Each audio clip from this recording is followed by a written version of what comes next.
Spectrum Science Fiction presents the Spectrum Sci-Fi Show!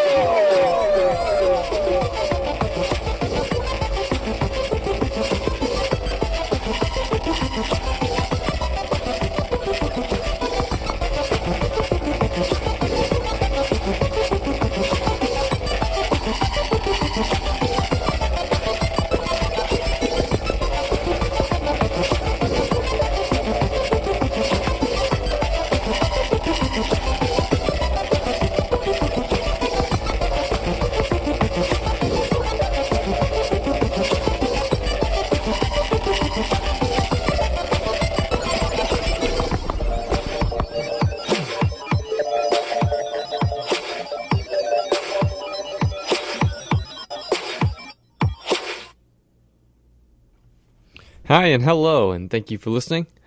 My name is Keith Baldry, and this is the Spectrum Sci-Fi Show, where I like to play 1950s era radio plays. I'll interrupt those with some tech and entertainment news going on in the world today. I want to thank you for joining me. This is the 10th episode of the Spectrum Sci-Fi Show. The 10th episode. I feel like there should be a party or something, but nay, it is not to be.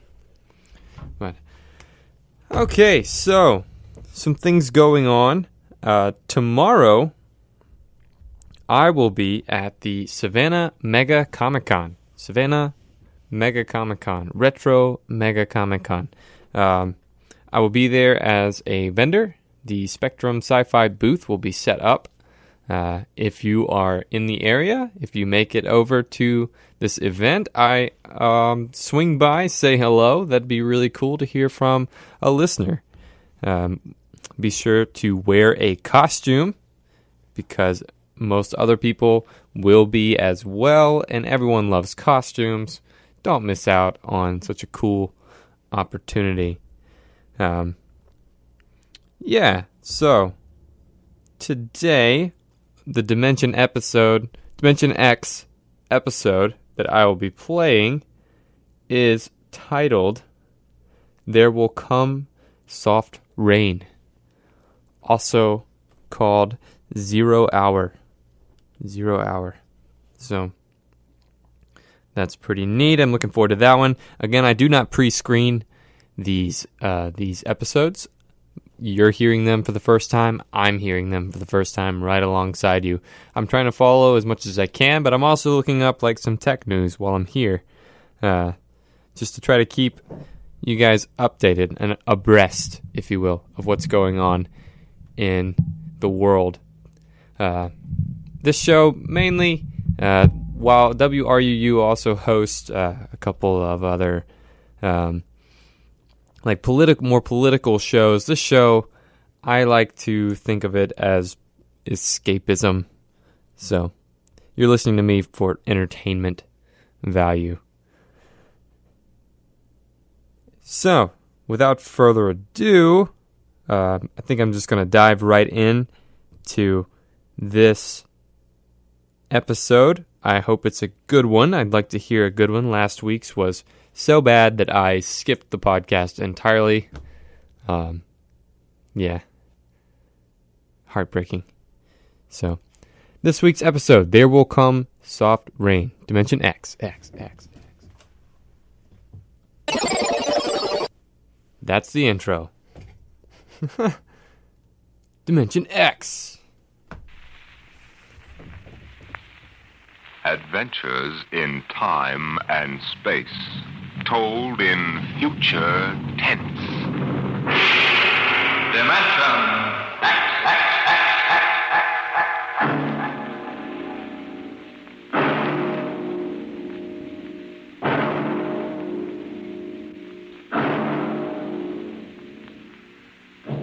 Can you predict the future? Can you tell what will come in 100 years? Or in 10? Or in the next minute?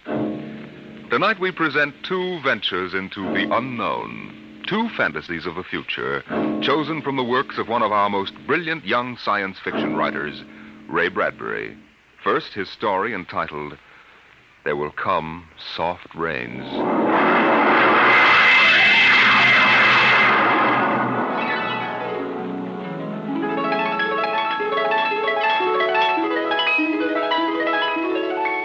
The house was a good house, planned and built to be lived in the year 1980. The real estate agent had told them all about it.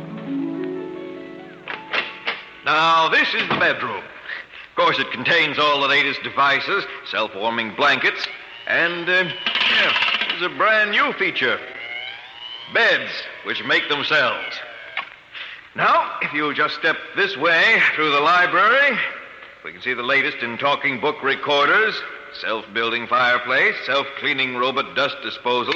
Oh, these little mouse-like things come out of the wall and take away all the dirt. Now, over this way. There's a complete robot kitchen, of course. Just set the menu for the week and the stove does the rest. Then there's the automatic hydroponic garden, self-sprinkling fire protection. See, the house is fully automatic. Well, you could go away for a year and it would run itself.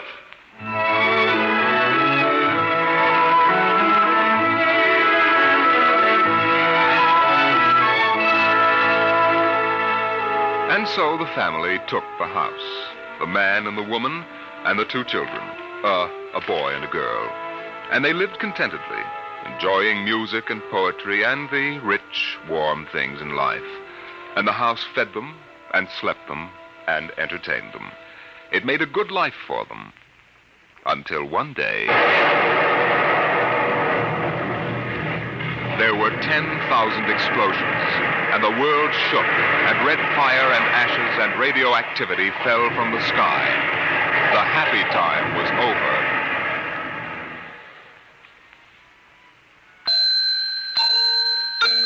Tick-tock, 7 o'clock. Time to rise. Open your eyes. Tick-tock, 7 o'clock. Time to rise. Open your eyes. But the house lay empty. The clock talked to the empty morning.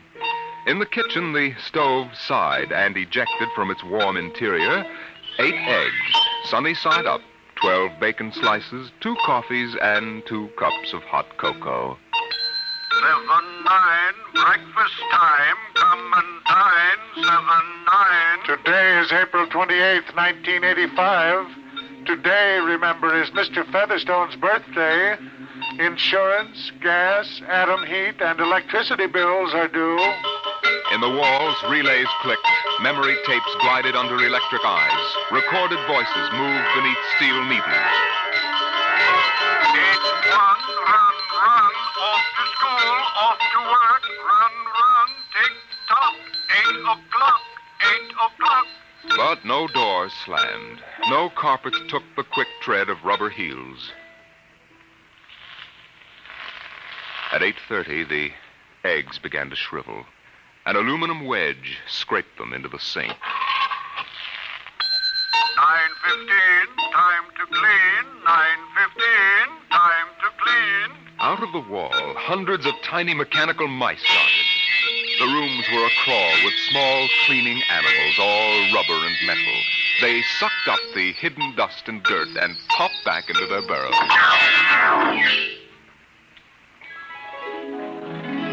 At 10 o'clock, the sun came out from behind the rain. The house stood alone on a street where all the other houses were rubble and ashes. At night, the ruined town gave off a radioactive glow which could be seen for miles. At 10:15, the garden sprinkler filled the soft morning air with golden fountains. The water tinkled over the charred west side of the house, the side which had been facing the blast.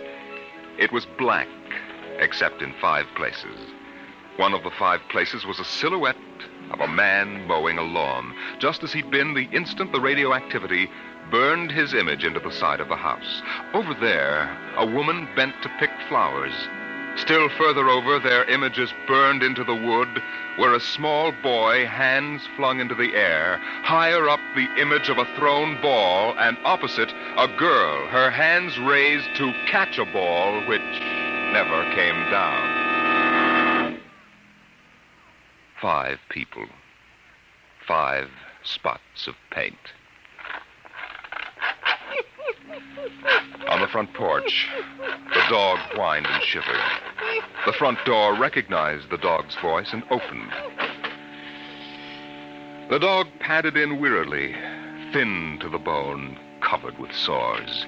It ran to the kitchen and pawed the kitchen door wildly. Behind the door, the stove was making pancakes which filled the house with their odor, as prescribed by the automatic preset menu selector. The dog frothed, ran insanely, spun in a circle, biting its tail, and died. 1 o'clock, 1 o'clock. Delicately sensing decay, the regiments of mice hummed out of the walls, soft as blown leaves, their electric eyes glowing. 1:15, The dog was gone. 2:15. Bridge tables unfolded from the walls of the patio. Playing cards fluttered onto pads. Martinis appeared on an oaken bench. But the tables were silent, the cards untouched. 5 o'clock, 6 o'clock, 7 o'clock, 8 o'clock, 9 o'clock. Dinner was made, ignored, flushed away. Dishes were washed. In the study, the tobacco stand produced a cigar with half an inch of gray ash upon it, smoking, waiting, waiting. The hearth fire bloomed out of nothing. 9 o'clock, 9 o'clock. The beds began to warm their hidden circuits, and the phonograph spoke from beside the fireplace. Mrs. McClelland, what poem would you like to hear this evening? Mr. McClelland? Since you express no preference, I shall select at random from among your favorites. Sarah Teasdale, There Will Come Soft Rains. There will come soft rains, and the smell of the ground, and swallows circling with their shimmering sound, and frogs in the pools singing at night, and wild plum trees in tremulous white. Robins will wear their feathery fire, whistling their whims on a low fence wire, and not one will know of war. Not one will care at last when it is done. Not one would mind, neither bird nor tree, if mankind perished utterly. And spring herself, when she woke at dawn, would scarcely know that we were gone. The phonograph finished the poem. The empty chairs faced each other between the silent walls. At 10 o'clock that evening, the house began to die. The wind blew the bough of a falling tree into the kitchen window, smashing it. A bottle of cleaning fluid crashed on the stove.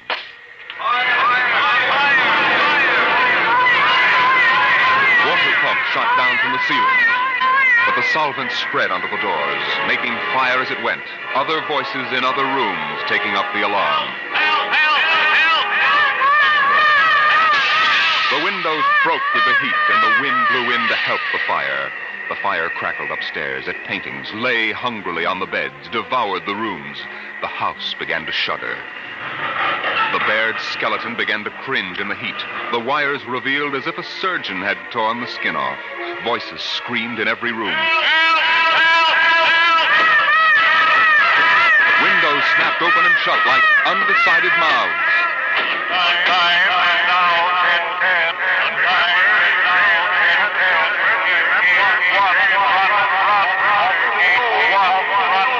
1,000 things were happening at once. Like the interior of a clock shop at midnight, all the clocks were striking, making a merry-go-round of squeaking, whispering, and rushing. In the kitchen, the stove hissing hysterically was making breakfasts at a psychopathic rate. 10 dozen pancakes, 6 dozen loaves of toast.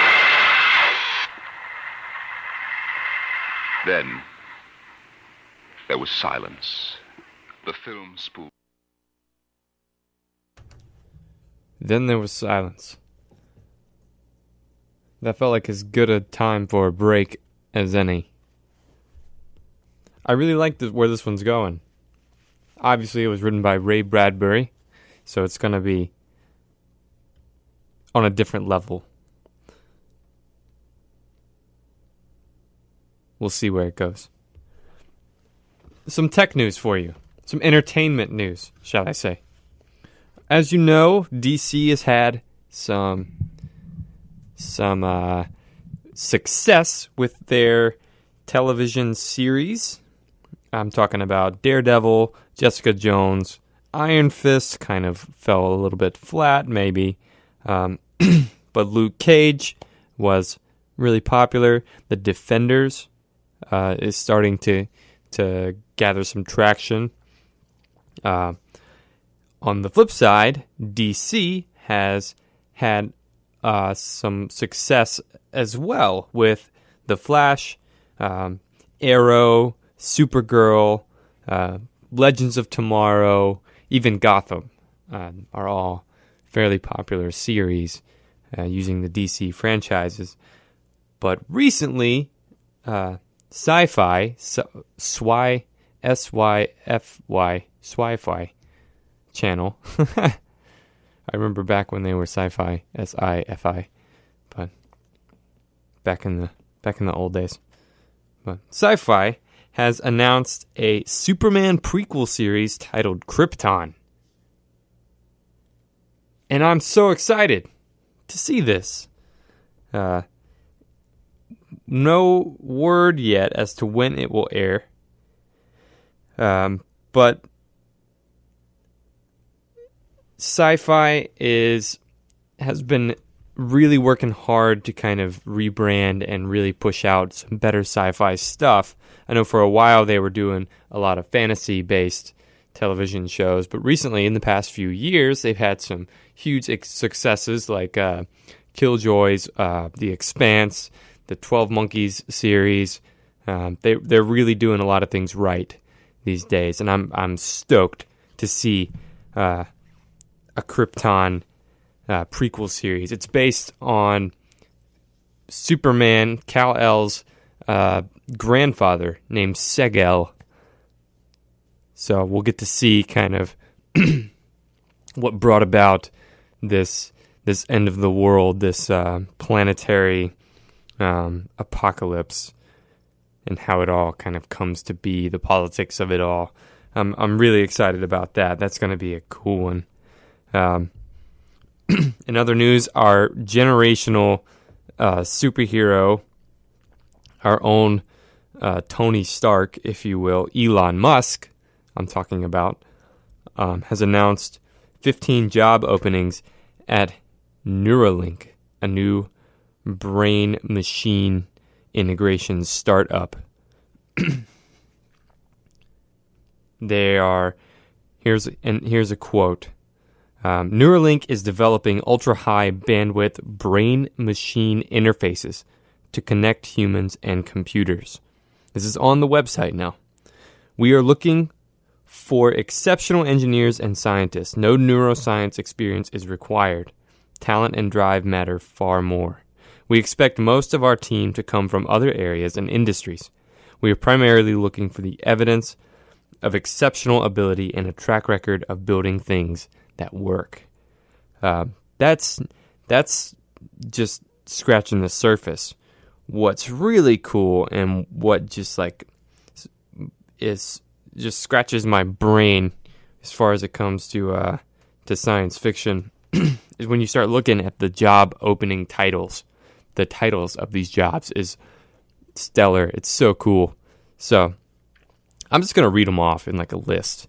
So I've got microfabrication engineer, a mechatronics engineer, a polymer scientist, a medical device engineer, an electrochemist, an analog and mixed signal engineer, a software engineer, embedded systems and firmware, a software engineer for infrastructure and tooling, a hardware systems integration engineer, a lab technician, a microelectronics packaging engineer, a principal scientist for advanced interfaces, a senior scientist for brain-machine interfacing, a senior scientist for neuroscience, a software engineer for medical imaging,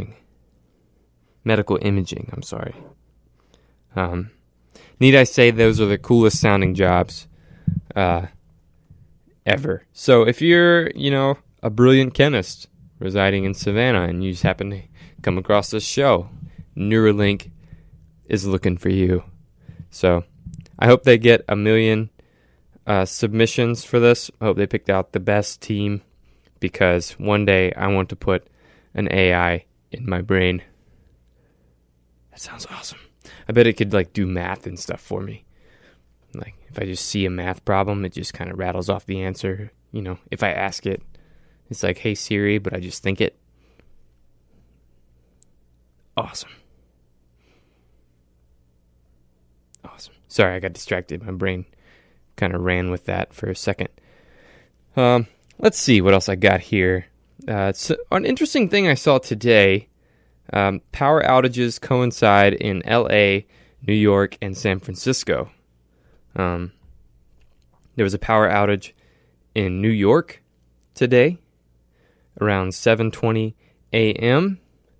That lasted till around 11:30 a.m., a power outage in New York. The power went down the 7th Avenue and 53rd Street subway station, which caused a lot of significant delays for people getting to work and commuting around the town. Interestingly enough, a power outage in Los Angeles as well later this morning.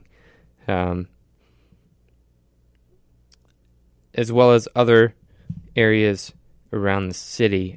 Main area reported is Los Angeles International Airport. Interesting. While the outage was an inconvenience, it doesn't appear to be as widespread as San Francisco's counterparts. So we've got Los Angeles, New York, and San Francisco as well. So there was a power outage in San Francisco today. By far the largest outage of this morning. As of 1 p.m., power was still out. So, very interesting. Very interesting. I'm trying to find when power came back on. Yeah, about 1 p.m. Power came back on in San Francisco. So, oddly enough, 3 power outages in 3 major cities today. The reports seem to hint that there is no tie between them. They're not related in any way, but even still, I find it interesting. Coincidences are always very interesting. So, and with that, we'll dive back into this Dimension X episode, where humanity has left this house alone, apparently. The poor dog has died. It cleans itself, it plays music, it makes food for no one that's there, for no one. It just continues on about its programmed duty. And the poem "There Will Come Soft Rains," it plays on a phonograph, and the final note there, that the world would continue to turn, not missing us at all. I think that's true of everyone at any time that they die. Just a little depressing thought there for your Friday afternoon. But hey, it's the weekend! Dimension X. Tools were burned out, the wires withered, and the circuits cracked. Then the house began to breathe its last.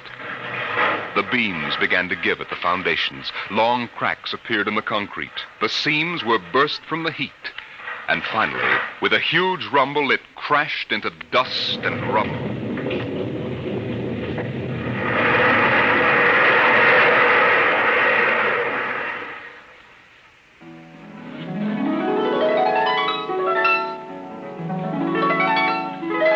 Dawn shone faintly in the east. In the ruins of the house, only one wall remained standing. And within the wall, even as the sun rose to shine upon the burning rubble, a voice spoke again and again and again. No one would mind, neither bird nor tree, if mankind perished utterly. And spring herself, when she woke at dawn, would scarcely know that we were gone. That we were gone. That we were gone. That we were gone. Today is April 29th, 1985. Today is April 29th, 1985.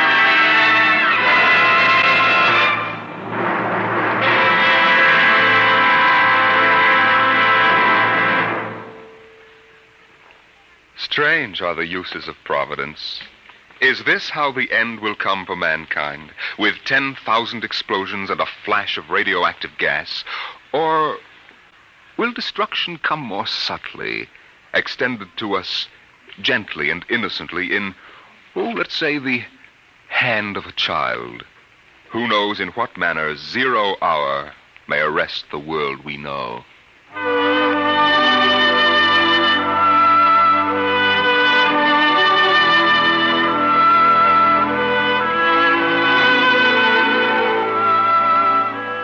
It was a perfect summer day in the year 1985. The streets were lined with green, peaceful trees. Businessmen sat in their quiet offices, taping their voices or watching televisors. Rockets hovered like darning needles in the blue sky.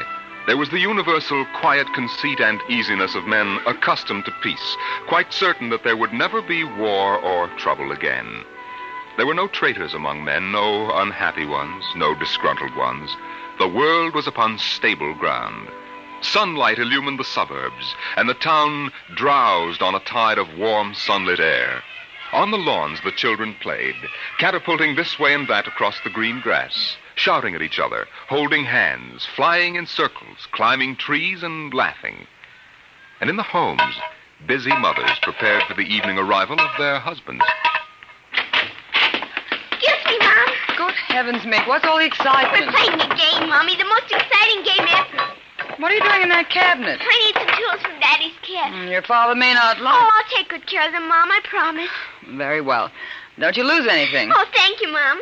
You want a glass of milk? Can't stop now, Mom. What's the name of the game, Mink? Invasion! Invasion.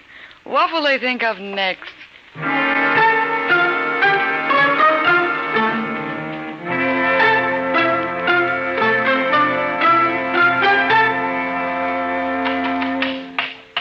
Now this, and this, and this, and this. Now put that there and bring that over here. Oh, no, you ninny. Now get back while I fix this. There, they want it this way, see? Here, just let me fix it. Oh, Mink, it's that smarty pants Joseph Connors. Don't let him play. He's 12 years old. Don't worry, I won't. What you playing, Mink? None of your business, smarty pants. I want to play. Can't. Why not? You're too old. Just 'cause you're only 8. No, you'd only laugh at us and spoil the invasion. Make him go away, Mink. Go away. This is my backyard. Who wants to play with you and your old fairies anyway? They aren't fairies. Nuts to you. I don't want to play anyway. Good riddance. I'm glad you didn't let him play, Mink. He'd only laugh. Now, we'd better talk to Drill and get some more instructions, Art. Now, here's your pad and pencil. Where is Drill? Drill? Here, Drill. Drill? Well, he's in the rose bush, I think. I'll talk to him myself, and you write it down in the pad. Okay. Drill? Drill? Okay. Drill wants you to write down triangle. What's a triangle? Never mind. Drill will tell us when he wants us to know. It helps the invasion. How do you spell it? Well, that's Drill. Drill, how do you spell... Here's your mother, looking out the window. Mink? Yes, Mother. Who are you talking to? The rose bush, Mom. Only it's not really a rose bush. That's Drill. Who's Drill? He's planning the invasion. Oh, I see. Well, you better come in and clean up for supper. Your daddy will be home soon. In just a second, Mom. You got that, Art? See, now what? 4, 9, 7, and A, and B, and X, and a fork, and some string, and a hexagonal droopy. Come on, Mink. Supper's in 10 minutes. Okay, Mom, just a minute. I have to tell Drill. I wish we didn't have to eat, though. It holds up the invasion.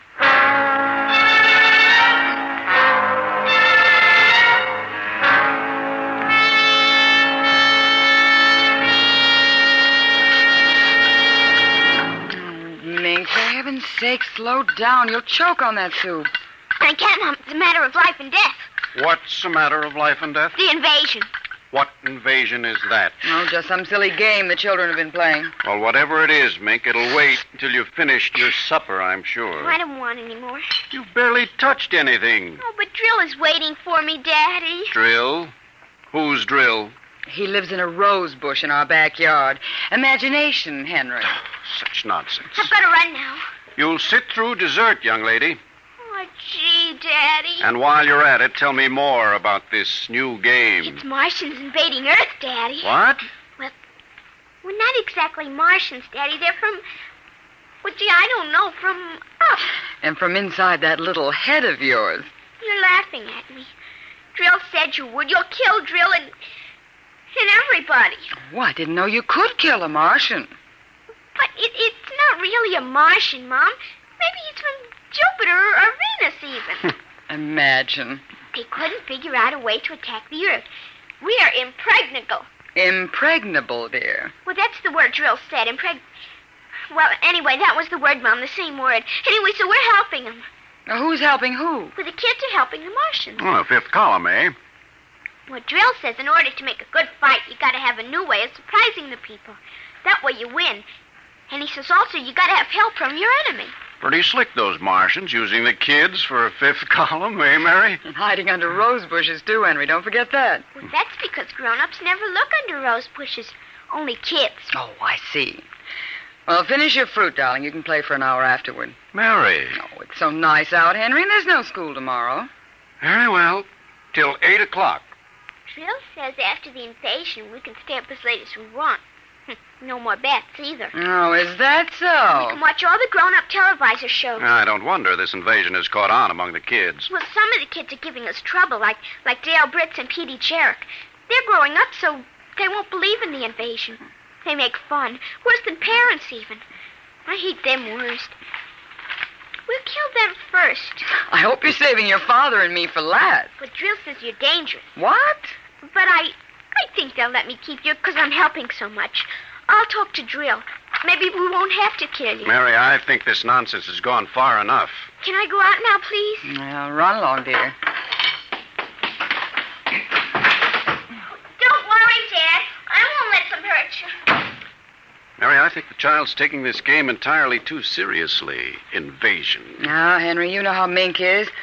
Besides, all children have their aggressions. Better to get them out in the open, I suppose. Maybe you're right. I was wondering about bridge with the Jacksons tonight, Mary. All right. But, you look tired, dear. Why don't you sit in the relaxer for a while and get a massage? I'll sew for a while until it's time to... Oh, I wanted to call my sister Helen. Oh, good. Find out when her husband's going to return my golf clubs.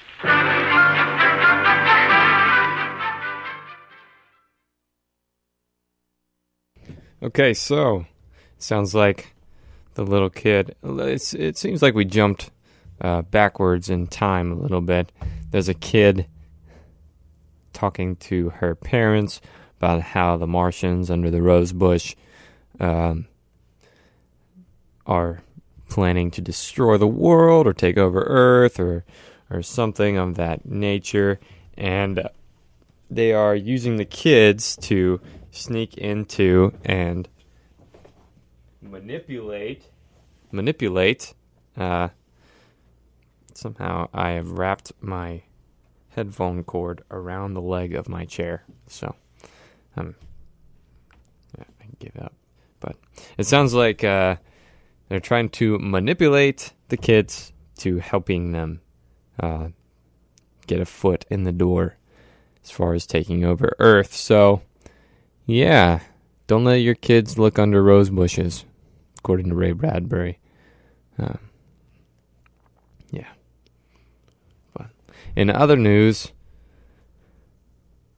let's see. Well, for one, the Doctor Who, the season premiere of Doctor Who was last Saturday at 9 o'clock, and that was a rollicking, wild ride of an episode. I loved it. I really did. I'm pretty sure that this year has a new writer for the series, and they're really bringing back the oomph, the fun to the whole thing. So I thoroughly enjoyed it. The traveling of the deal and the final plot twist there at the end when you realize what exactly has been happening all along. It was a great episode. I'm looking forward to it. It looks like the episode tomorrow will change the way we look at emojis, was what the little teaser I read kind of described to me. So look for that, Doctor Who, tomorrow, 9 o'clock. That might be worth watching. Recently, Facebook held a F8 conference about where they're headed, where the company is moving. Mark Zuckerberg talked a lot about Facebook's augmented reality plans to really implement AR into our everyday lives. So we're talking about digital overlays over actual images through a camera lens or some sort of interface. So we're going to see where that goes. It looks like a lot of it is just purely entertainment at the moment. But I imagine somewhere in the future it will have more relevant purposes. But there's no telling how people will adapt and react and adopt certain technologies. There's no telling sometimes, especially with something like that where the company pushing it has so much clout and power, and the amount of research they're able to do on human behavior means that they're ahead of the curve a lot of times more than we give them credit for. So we will see what happens. Hopefully there's no nefarious intention behind it. Obviously, to make a profit is a business's sole responsibility for being in existence. May 5th,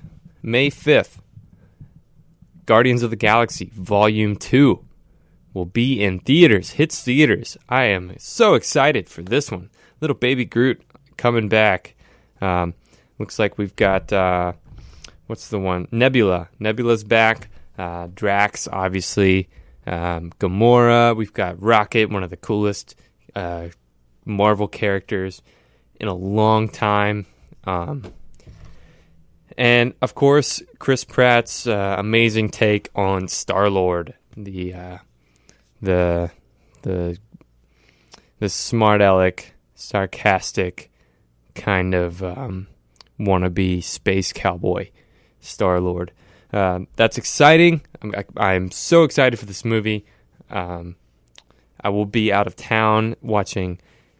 I'll be in Charleston that weekend, that night, Cinco de Mayo, May 5th, watching Spoon play. So that show will be pre-recorded. Let's see what else I've got here. Nintendo has announced a Super Nintendo Entertainment Center remake. So a mini SNES. A mini Super NES loaded with games, including Earthbound. Oh, that's going to be cool. That's worth the purchase alone. Earthbound. That's where Ness, if you're a Super Smash Bros. Fan, that's the game that Ness came from.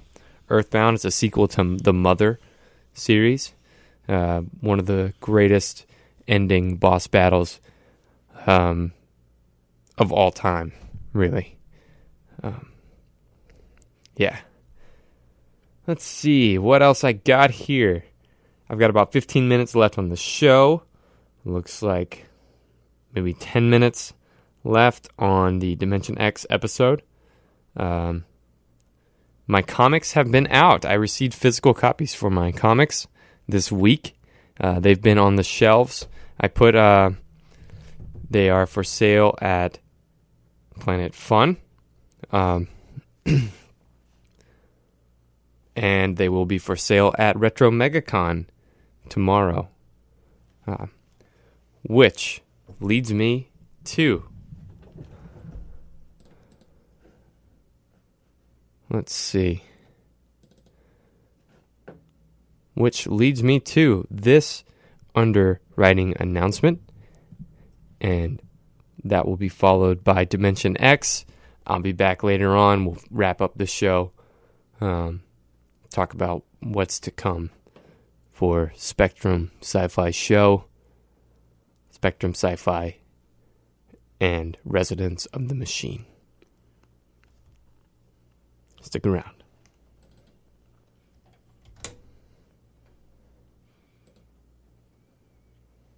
LP Savannah Soundings programming is made possible by this portion of WRUU LP Savannah Soundings programming is made possible by a grant from Sentient Bean, offering fair trade coffee, vegan and vegetarian food, and breakfast all day.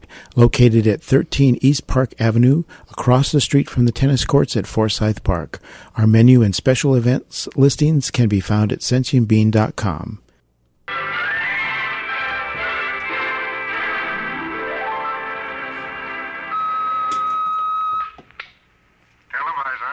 Would you please connect me with Mrs. Helen Rogerson on Channel 7 2Z, Pittsburgh, Pennsylvania. What is your channel, please? 817X, New Rochelle, New York. Thank you. Just a moment. Go ahead. You can see your party now. Hello, Mary. How are things in New York? Fine, Helen. How are things in Pittsburgh? You look tired. Oh, I've been having a terrible time with the children. Sick? No, just underfoot. They've got a new game that's got me just about crazy. It's called Invasion. Did you say invasion? That's right. Well, isn't that strange? My Mink is playing it, too. My boy Tim is all involved with some imaginary fellow named Drill who's running the invasion. Must be a new password. Mink likes him, too. How do you suppose these games start? My backyard looks like a scrap drive. They've got every conceivable kind of mechanical gadget arranged out there. I talked to Josephine Schiller in Boston, and she says her kids are wild about it, too. It's sweeping the country. Remember when it was the Roomba? Please, dear, I'm not that old. Mommy! Oh, please, Minky, I'm on the televisor. Come on, see your Aunt Helen. Hello, Ming. Hi, Aunt Helen. Look what I've got. What is it, honey? Well, it's the yo-yo. Look when I unroll it. See? Well, Helen, look, it vanished. Where did it go? Into another dim... She means dimension. I'll say the darndest thing. My Timmy brought one home, too. I can't figure out how they work. Make it reappear, honey. There. See, it's easy. Oh, where'd you get it, dear? Jill gave it to me, Mom. Mink? Bye, Aunt Helen. Gotta run now. Mink, you come back here. I want to talk to you. Turn it, Mom. 0 hours, 5 o'clock. Mink! Bye! Oh, I can't understand it. The child's never been so unruly. Helen, do you suppose that... What? Oh, nothing. Just a wild thought that... Say, the reason I called, I want to get that black and white cake recipe, and Henry wants his golf clubs. I don't know what he'll do. What was that? I don't know. One of the children must have been hurt. I'll have to run and see. Call me back tonight, will you? All right, Mary. Bye. Mink, come here. Yes, Mom. What is it? Who screamed? Peggy Ann. All right, what happened? Well, she got scared and went home. Did you hit her? No, she just got scared. She's a scare baby anyway. We won't let her play anymore. She's getting too old. Now, Mink, tell me why she cried. No, I can't. Mink, you'll answer me this instant or come inside. I've had enough of this nonsense. Gee, I can't quit now, Mom. It's almost 0 hour. Then tell me what frightened Peggy Ann. Okay, she saw Drill. Drill? He almost came through. He was just testing. Through what? Well, those pipes and things we set up. She looked into one of the pipes and screamed. I guess she saw Drill. And no one hit her? Uh-uh. Very well, Mink. I'll call Peggy Ann's mother and see how she is. And I'll call you for your bath in half an hour. Your father and I want to go out tonight. You won't be able to go out, Mom. Why not? 0 hour is 5 o'clock, Mom.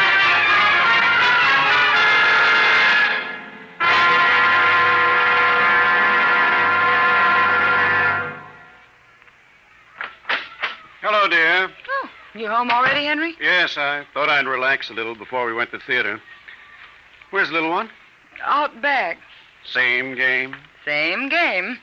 They've got a stack of pipes and hammers and spoons a mile high out there. Children, why do we have them? Yeah, strange little creatures, aren't they?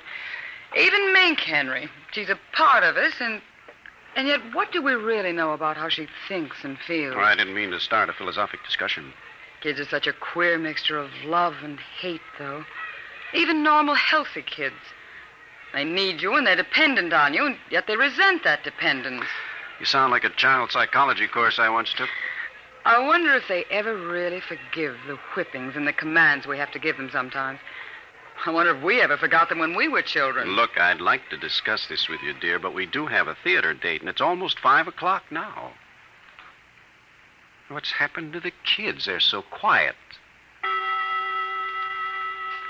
When children are quiet, you know there's some mischief. What's that sound? I don't know. Those kids aren't playing with anything electrical, are they? I'm sure they aren't. At least I Just the same, I'd better go out and Henry. see. Tell them to put off the invasion. What? Mary, don't get upset. It's just a game.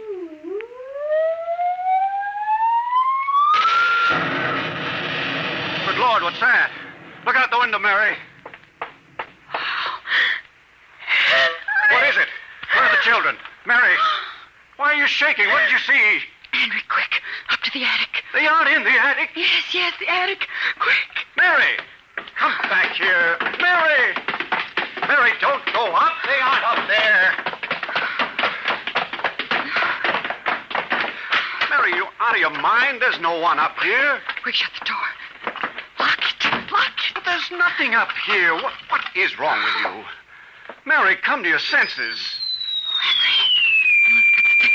What are you talking about? I saw it through the window, Henry. It was horrible. What? It is an invasion. Well, for heaven's sake, let's get down out of this attic and talk this over sensibly. I want to find out if Mink is all right. She's all right. I saw her. She was leading them around the corner of the house. Leading who? The kids? Shh. It's nothing. Oh, listen. Huh? The front door. They're coming. Good Lord, those kids sound like 50 men with boots on. No, not men. Oh, Huh? please, God, don't let them find us. Don't let them, please, God. I don't understand. Who's there? Shh, don't shout now. Who's down there? I demand that you answer me. They're coming. The whole house is shaking. Who? Who's there? Please, be quiet, Henry. They might go away. Henry? Henry? Mom? Dad? Are you in the attic? Henry, listen. It's Mink. Mink. We've got to save her. Henry, you don't understand. She's leading them. What? She's leading them. She's on their side. Oh, please, God, forgive them. Children on their side? Oh, she told us, but we wouldn't believe her. Henry, they're coming out. Mom? Dad, we know you're in there.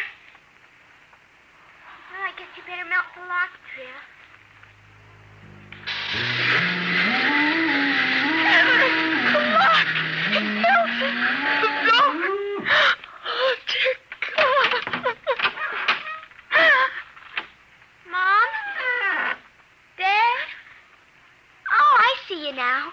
Peekaboo!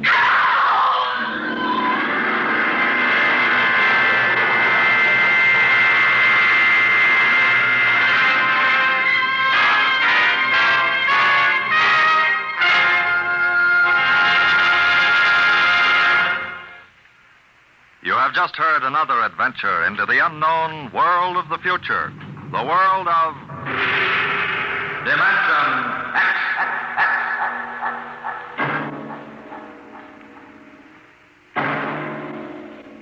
Next week, Destination Moon, a preview of the movie which is soon to have its world premiere in New York, telling the Robert Heinlein story of man's first trip to the moon.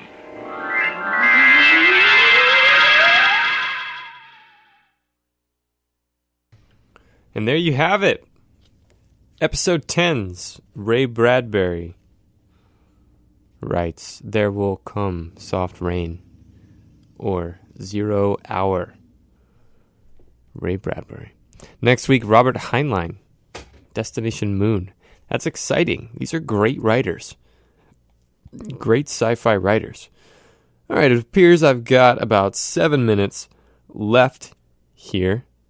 So I'm going to take that time, maybe tell you guys a little bit, you guys and gals. I'm looking at you, Bobby. A little bit about what's happening here in the next couple weeks. So next week, hopefully, I will have amazing news about my comics sold out at Savannah Mega Comic Con. Pre-orders are flooding in. Rolling Stone is going to review it. Yeah, it's just going to be nuts. I'm going to be flooded with fan mail. I'm going to have to change my address. In a perfect world. Yeah, so next week you will not hear any of that. I will be back here again next week, live in studio, and then again recorded on the podcast for you podcast listeners. If you'd like to know more about Spectrum Sci-Fi and everything that I'm trying to do with that, you can check out www.spectrum, S-P-E-C-T-R-E-M, Spectrum, R-E-M, sci-fi.com. That's www.spectrumsci-fi.com. So that's worth checking out. Yeah.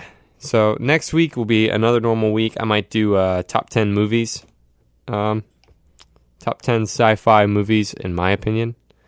That might be cool to go along the Heinlein episode. Heinlein's little story performed. Destination Moon. The week after that is going to be an exciting time. I'm going to have Jeremiah Stewart of the Coeds and the Sins of Godless Men. Also of Sweet Teas and the super hot barista at the Foundry Coffee Pub, Jeremiah Stewart, is going to be live in the studio with me for a show, promoting his music show at Starlandia Arts and Crafts Resupply Store. So, yeah, that'll be fun. I'm looking forward to that. So be sure to tune in next week and then to hear more about that. And then again on May 5th, which will be a pre-recorded show because I'll be out of town. I have a feeling we're going to do something Star Wars related because May the 4th be with you. Revenge of the 5th, all that fun stuff. So we'll probably do a little bit of Star Wars themed stuff, maybe play some Mario Kart on air. I had that in my head earlier. I thought that would be really funny to do. It would be a lot of fun. So we might do that. We'll see what happens.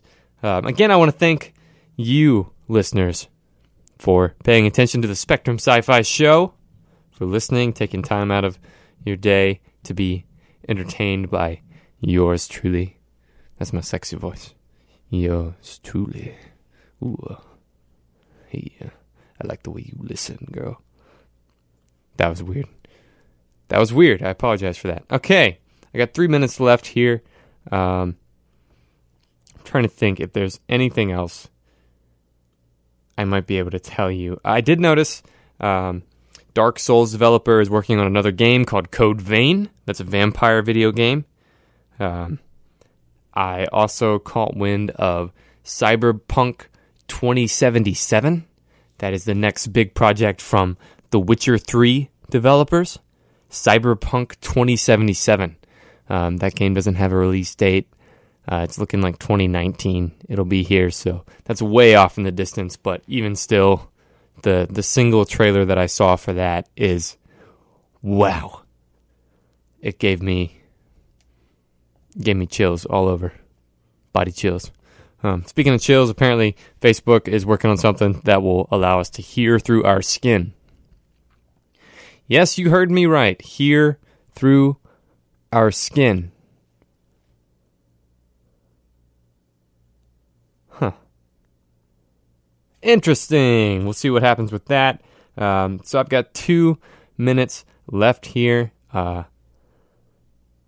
Not really sure what to do for you. I don't have any cool ads. I can't tell you to go buy anything. I can't tell you to go play any video games. What I've been doing, I've been watching YouTube videos that gather all the cutscenes from video games together into like one single movie. And it's pretty awesome. If you don't want to invest the 60 plus hours, the 100 plus hours into conquering the gameplay, sitting down and beating the game, and you really just want a great story experience. You want the intellectual stimulation of a stellar story experience. Again, it will be a little bit pulled back because you won't have the emotional investment that you would have if you were actually playing the game. But so some of the things may not have as much impact as they might. But it's definitely worth a shot. If there's a game out there you know you'll never buy, you'll never play, check it out on YouTube. Watch the cutscenes. Get abreast of the story. It's definitely worth checking out because good stories are few and far between. And if you can get your hands on one, something that'll broaden your horizons, that'll make you think a little bit, then that's worth doing. That's worth doing every time. So, yeah, be sure to tune in next week. This is the Spectrum Sci-Fi Show. My name is Keith Baudry. Thank you for listening. And you are listening to WRUULP, Savannah, Georgia, 107.5 FM. WRUU.org. We are Savannah Soundings, community radio with global soul.